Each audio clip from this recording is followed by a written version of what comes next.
26th. Boy, Skinner is locked on to the rear bumper like Labonte had a trailer hitch. Right now, Terry Labonte has to check every place that three truck might make a pass on the bottom. Skinner's down on the apron, coming up side by side through turn 3. Here he goes. They don't touch. Labonte gave him room. Not a lot of room. But he got on the outside, and you know, that outside lane really seems to keep running. I still think he's in a whole lot for a while. Mike side by side, down in turn 1, coming up out of turn 2. Boy, Labonte is right there. He is not going to let this one get away. I tell you, I'm sure Terry's going to drive on into turn 3 awful deep. This is it. Skinner ekes out an advantage. Will Labonte cross and dive under? He'll try it. Single file off the corner. Labonte can't get there. Mike Skinner will go to victory lane. Wow, Mike Skinner done everything but a left turn coming off that corner. Wow, was that truck loose. Labonte threw everything he had at Skinner. Mike Skinner takes Richard Childress's truck. Will Lind, the crew chief, told me this morning he didn't know if the truck would even run. They had that problem in qualifying with the ignition. When they went to time the motor, they had a problem. Put a whole new ignition in it for qualifying. Didn't work that well, and there was no practice yesterday. So Will Lind said he didn't even know if he knew it would fire up, but he didn't know if it would make any power. Boy, did it. And just like that, a California late model track champ would begin to etch his name into the history of NASCAR. His first win here at Phoenix set the pace for the rest of his career. It also showed what good the new series could do for the sport, bringing in more short track drivers into upper echelons, and also showing new chances that could be provided to stock car drivers altogether. It was a big deal for good old Mike here in particular, as he was already being deemed, quote, too old to compete by naysayers, despite the fact that he just beat out the likes of two-time Cup Series champ Terry Labonte and four-time Indy 500 winner A.J. Foyt. This is the story of second chances, determination, and sheer will. This is the story of Mike Skinner. Mike Skinner was born on June 28, 1957, in Susanville, California. His foray into racing began, fittingly, at Susanville Speedway, today called Diamond Mountain Speedway, slinging dirt in a Plymouth Roadrunner, bagging no less than 3 track champs in the process. As this was proving to work out well for him, like many others with eyes on a future in the sport of stock car racing, the next logical step was to head out to North Carolina, ground zero for NASCAR. Before he could properly grab the steering wheel of even an ARCA car, he would first begin grabbing tires on pit road, working as part of a pit crew for the likes of Rusty Wallace, and even working briefly with Petty Enterprises. Pretty solid resume thus far. His Cup Series debut would come at Martinsville in 1986, driving the white number 19 Pontiac Grand Prix for Zandworth Racing. Now, it's important to remember that he was 29 years old at this time, something that was almost completely unheard of in recent years, but hell, Harry Gant didn't get to Cup until he was at least 34 years old, and look what came of that. And, granted, this was after Mike Skinner's start, but Bobby Labonte started at 29, and yet he later became a Cup Series champ. Mike was not going to be seen as a late bloomer, at least, certainly not yet. He'd start 27th that day, but he wouldn't muster better than a 22nd place finish. Still, this was his very first start with some pretty tough customers. Very respectable showing, all things considered, that weekend. His second start would come at that season's return to Martinsville, though he would start 24th this time, and would be likely to finish there or better, had his engine not suddenly decided that it didn't want to hold any oil pressure anymore. He'd finish dead last as a consequence. His third and last start of the season would come at Rockingham, where he'd start as far back as 31st, but still go on to finish 23rd. He'd step out of Cup for next year, moving to Busch cars, now driving a number 0 Oldsmobile at Darlington. Once again starting near the back, this time 35th, and while did manage to entirely tame the Lady in Black, managed to work his way up to 27th. So far, so average. He would dip out of NASCAR altogether for a few years, not coming back into a ride until 1990, driving this rather colorful Buick for Mansion Motorsports. His first time with the team came with Rockingham, where the bright Buick would start the race 35th until it decided that it suddenly didn't really need a rear-end axle housing anymore come lap 230.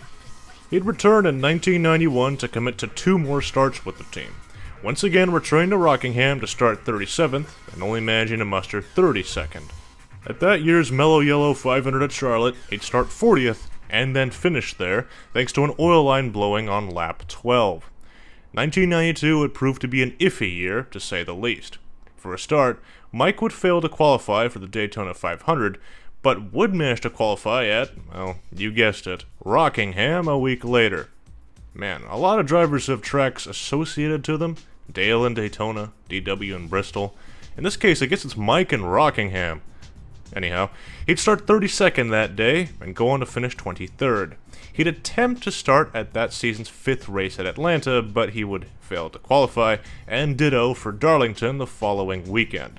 And likewise for the Coke 600. It wouldn't be until that season's July Pocono race where he would actually qualify. Just being the last car. But the car itself, once again, had other ideas, this time failing to start the race. That's right, he qualified, but the car said nah. He failed to qualify for the 26th race of the season, once again at Charlotte, and failed to qualify for the now legendary 1992 Hooters 500. He did commit to a Busch Series start, qualifying 12th at the All-Pro 300 at Charlotte, driving for Barry Owen in the number 91 Oldsmobile. But that wouldn't last long as the motor suddenly opted for external combustion on lap 141. 1993 wouldn't see much better luck, this time jumping over to the number 52 car for Jimmy Means, where he would qualify 36th at Darlington, until this engine also decided to give up the ghost on lap 145. He'd stick it out in the number 52 car for the following year, once again returning to, yep, Rockingham. He'd start 38th that day, and worked up to no better than 31st. But, hey, at least the car decided to actually start this time. He'd failed to qualify for North Wilkesboro and Martinsville, but that would be the end of that year's Cup Series effort. As miserable as that went, things in the Busch Series side of things were actually much better, though not without its own foibles.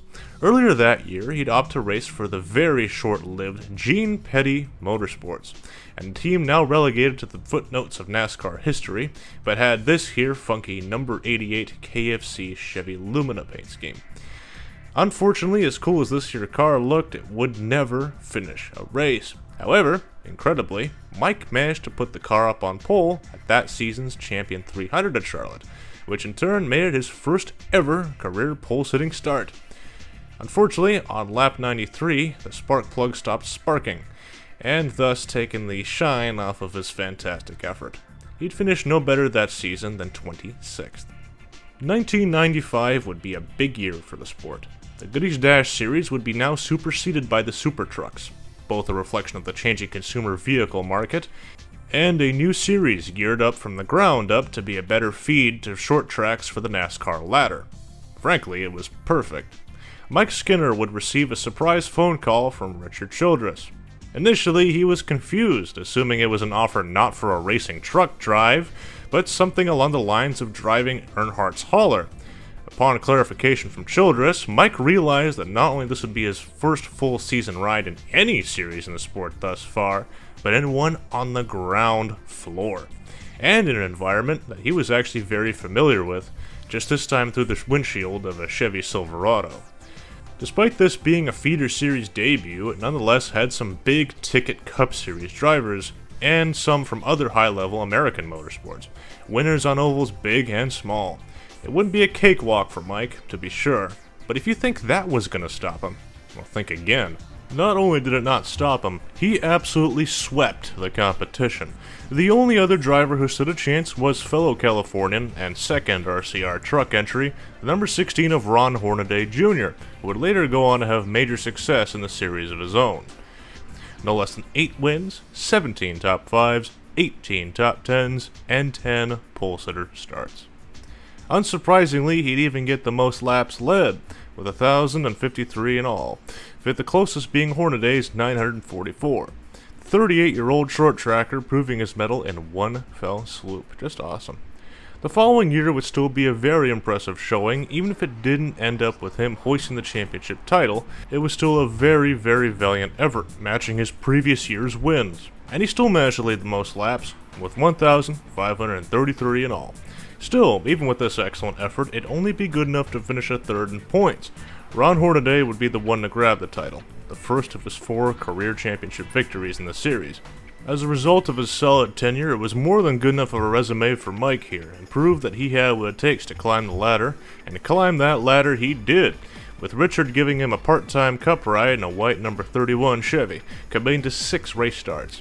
One of which was at, yep, you guessed it, once again, Rockingham, where he'd finished 12th, and at that year's running of the Brickyard, he'd relieve a very emotional Earnhardt. The 39-year-old still had it going on.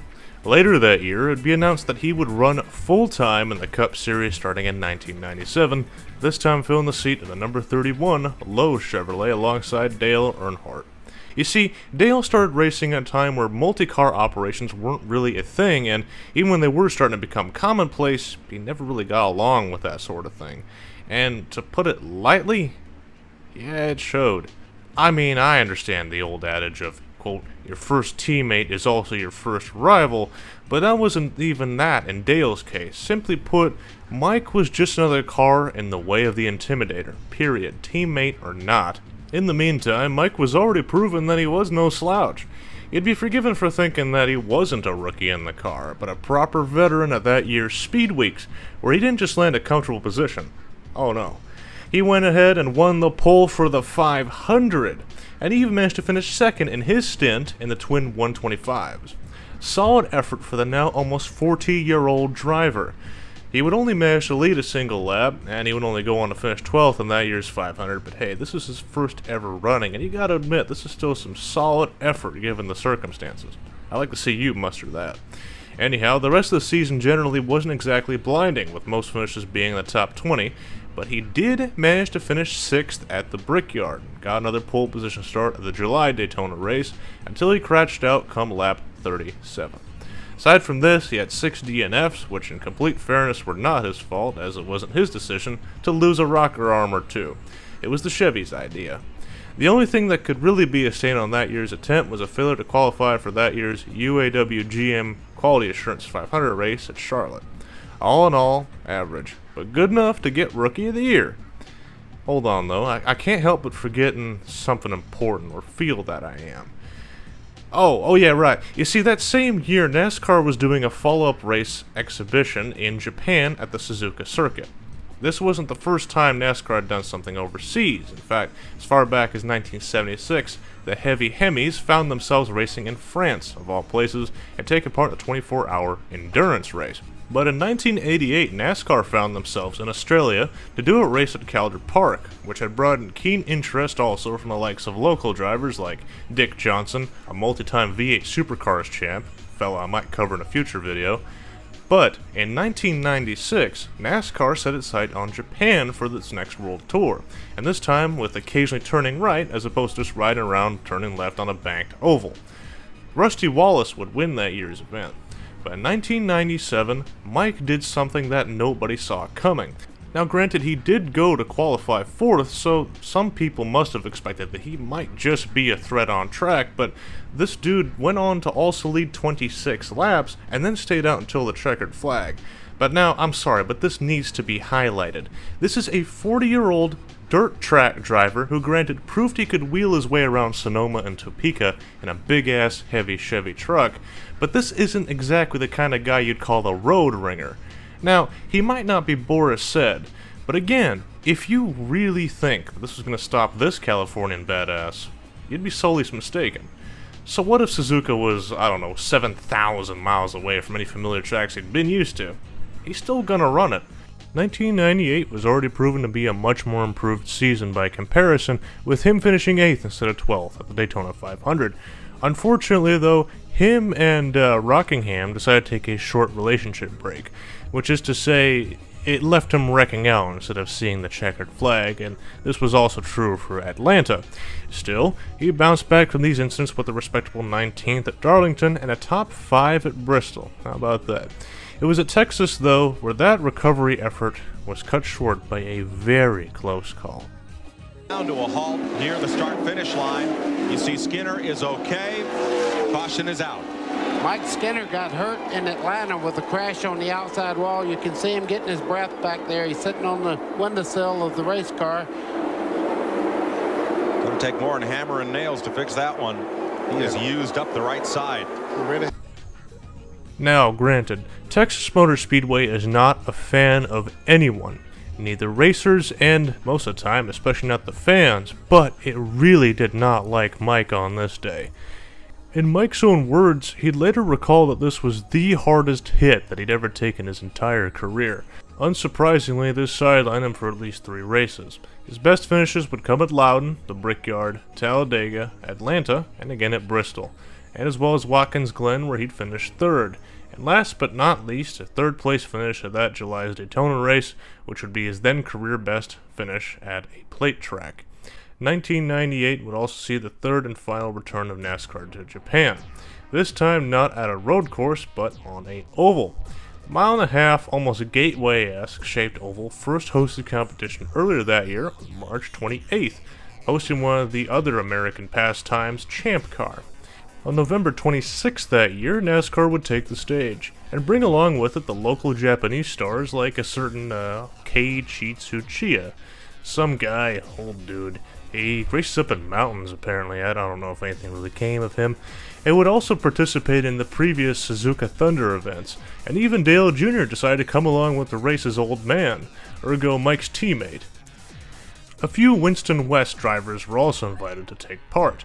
Jeremy Mayfield would be that day's pole sitter, but Mike once again surprised them all, after leading 94 laps and winning the battle against Rusty Wallace to take home the victory. He was about 41 years old by this point, guys, and he still made people reconsider if he really was passed by his sell-by date. Impressive stuff all around, and especially remarkable that this was the only 2 Cup Series wins he'd ever get, and they weren't on American soil. 1999 was expected to be the year where everything was supposed to fit into place. To make the pieces fit, Larry Mack would be his crew chief for that season, and things were already starting to click. He'd win the Mud Shootout, and even went on to finish 4th in the 500, and even led 31 laps in the proceedings to boot.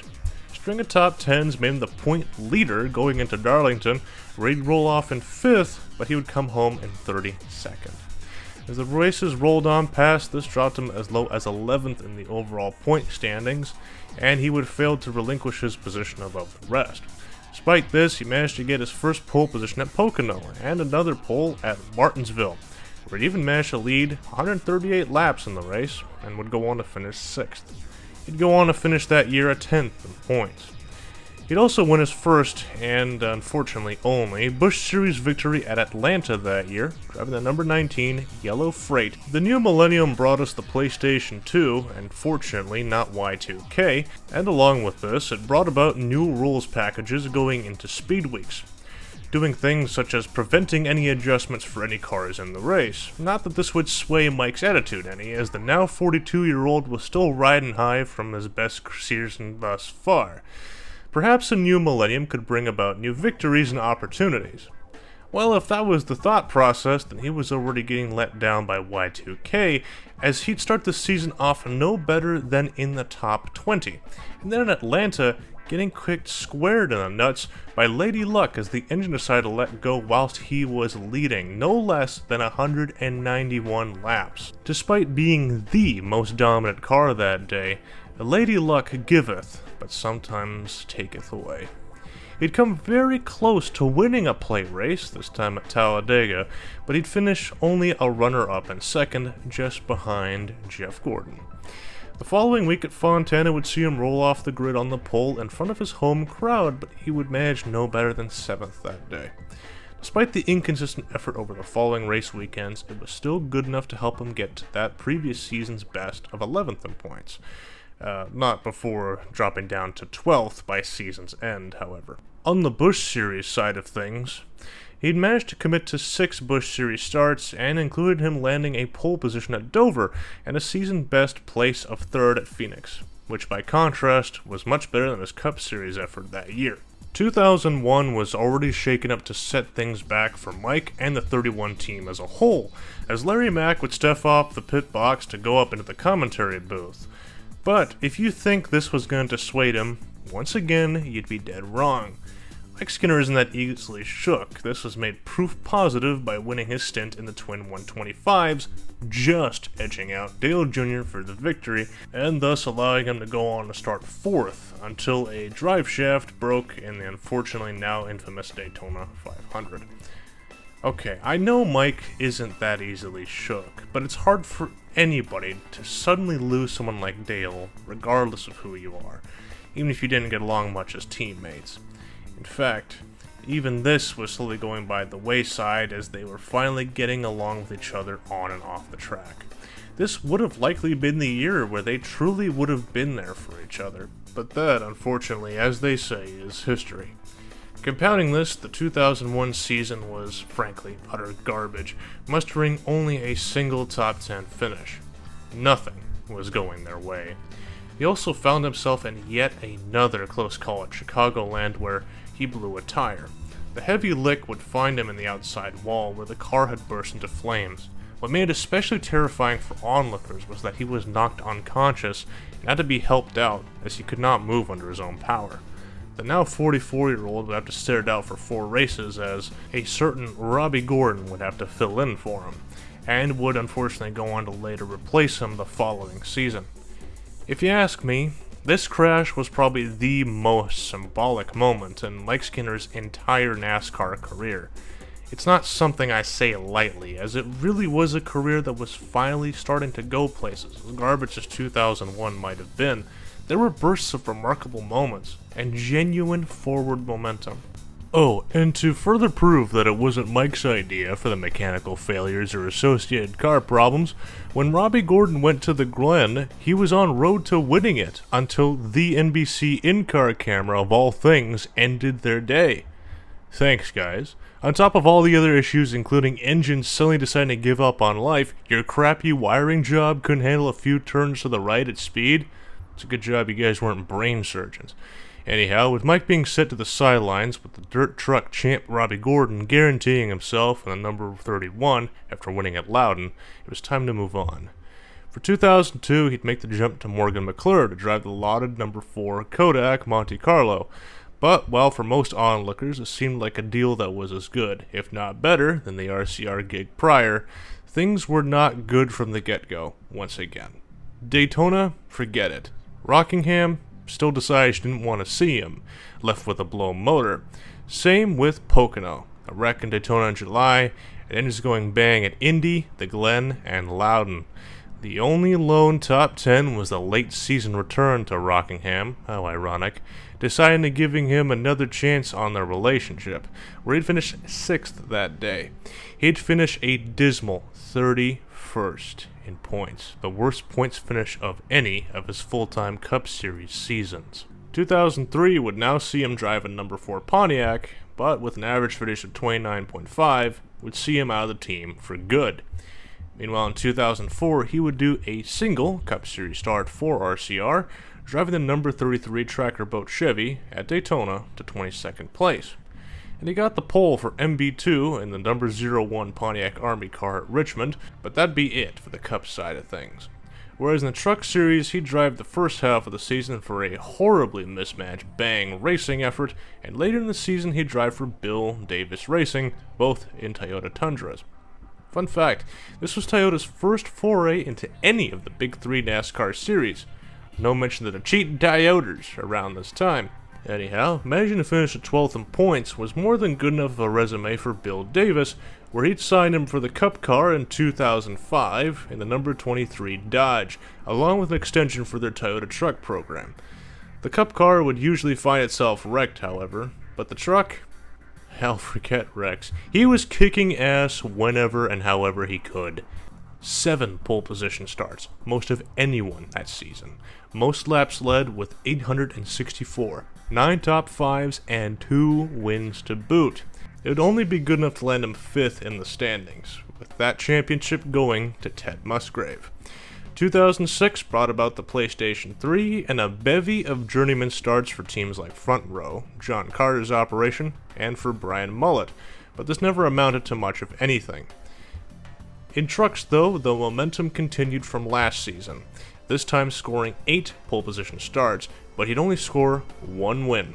Still, incredible consistency still landed him 10th in points, with the championship this time going to the Onion himself, Todd Bodine. 2007 just saw 1 lone Cup Series start for Bill Davis at Texas, this time in the number 36 OTC Toyota.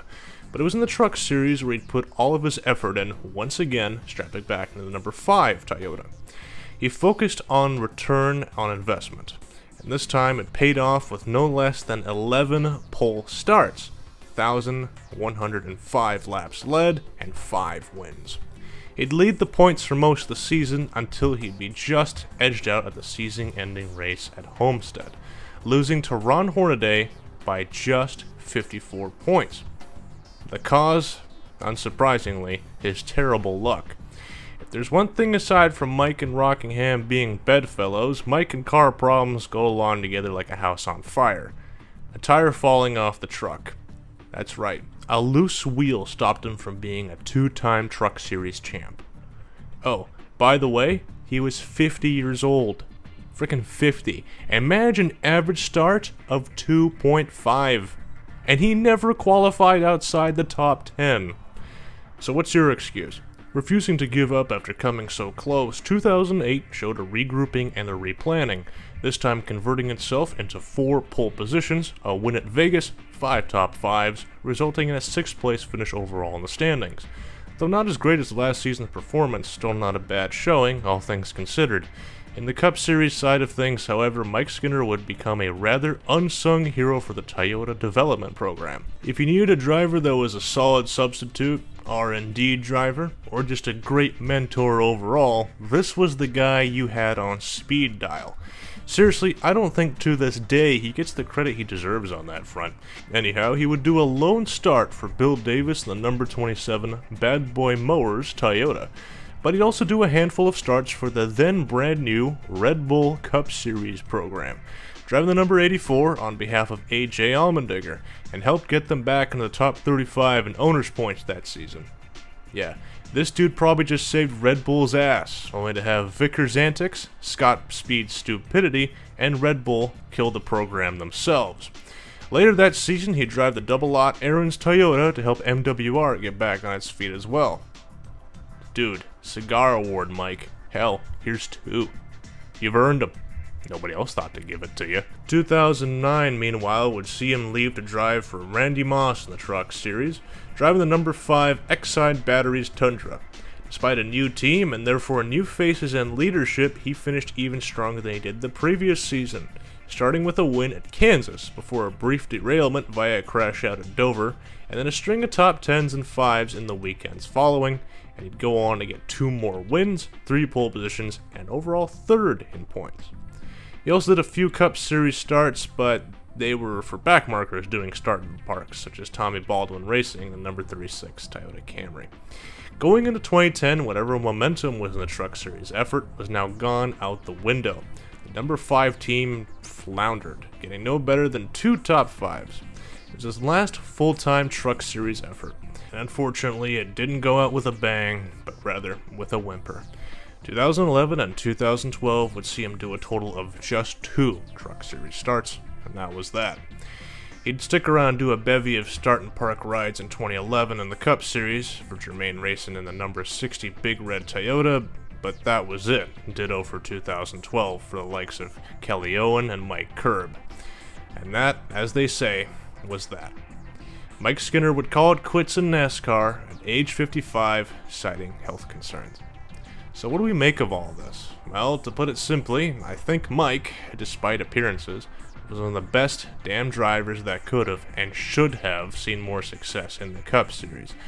But as I mentioned before, fate can give as well as take. Luck is a huge part of success, whether people really think to put stock into it or not, it is just a fact. And whilst Mike, in spite of his old age, had talent that could fit several Craftsman Truck Series toolboxes, doing everything correct, could never translate that into Cup Series success, simply due to bad luck. So I suppose the lesson here is, the odds might be stacked against you, perhaps by a ridiculous margin, but that shouldn't stop you on the road to success. Only you can stop yourself. You can only say no to yourself, impede yourself. Mike hung up his helmet because he wanted to, not because someone else told him to. Oh, and one last thing. If you ever wondered who the American was in the Grand Tour, yeah, that was Mike. He taught those biscuit-eating tea drinkers a thing or two about V8 power. Hats off to you, Mike. You were one hell of a damn renegade. Forever and always, big ups. Now on the back, touch it, rub it inside, clear behind.